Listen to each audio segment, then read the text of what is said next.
Hello అండి, నమస్తే అందరికీ. వర్షం పడుతుంది, మొక్కలు చూడండి ఎట్లా ఉన్నాయో.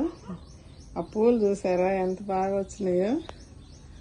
అబ్బా అబ్బా, సన్నజాజుల పూలు అసలు ఎట్లా ఎంత అందంగా ఉన్నాయో చూడండి.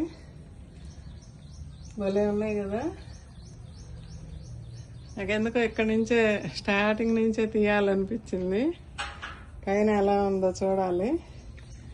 భలే వచ్చినాయండి సన్నజాజులు అయితే. ఏమలు నిద్ర లేచారా?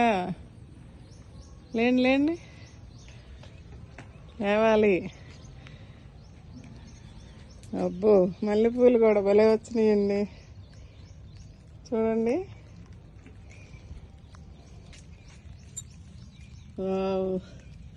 వర్షాకాలంలో కూడా మల్లెపూలు. అబ్బా చూడండి, భలే వచ్చినాయండి. వర్షం పడుతుందండి బాగా. 8 దాటింది ఇప్పుడు. ఎంతసేపు చూసినా తగ్గట్లే, కొంచెం ఇప్పుడు తగ్గింది. పూలు కోసుకొని వెళ్దామని వచ్చే పైకి. నిన్న ఒకళ్ళు అడిగారు, మీరు పెంచిన మొక్కలేనా అండి పటా పటా కోస్తున్నారు అంటే, టైం చాలదని చెప్పి గబగబ కోస్తున్నానండి.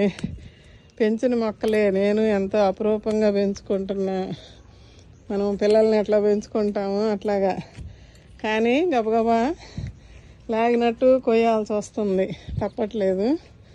ఆ లాగేటప్పుడు బాధే.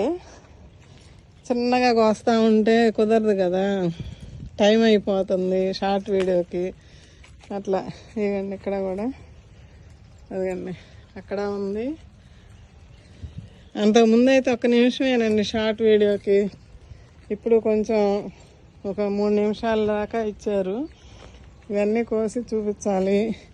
మరి పరిగెత్తినట్టే ఉంటుంది కదా, మనం ఎంత మాటలో చెప్పాలన్నా కుదరదు, టైం అయిపోతుంటుంది కోసేదానికి. అన్నీ కోసినా చూపిస్తాను. ఇది అట్లా లాగేటప్పుడు ఆ సౌండ్ వచ్చింది కదా. పాపం మేడం గారు భలే ఫీల్ అయిపోయారు, నేను మొక్కల్ని ఇట్లా తుంచుతుంటే పూలు. మళ్ళీ చూపిస్తానండి కోసి. చిన్నగా చేస్తుంటే పని అవ్వదు కదండి. ఇవ్వండి ఇవ్వండి, ఫోన్లో సౌండ్ వినపడిద్ది కదా. మల్లెపూలు ఇటు నుంచి కనిపిస్తూ లేదు, కోసి చూపిస్తానండి.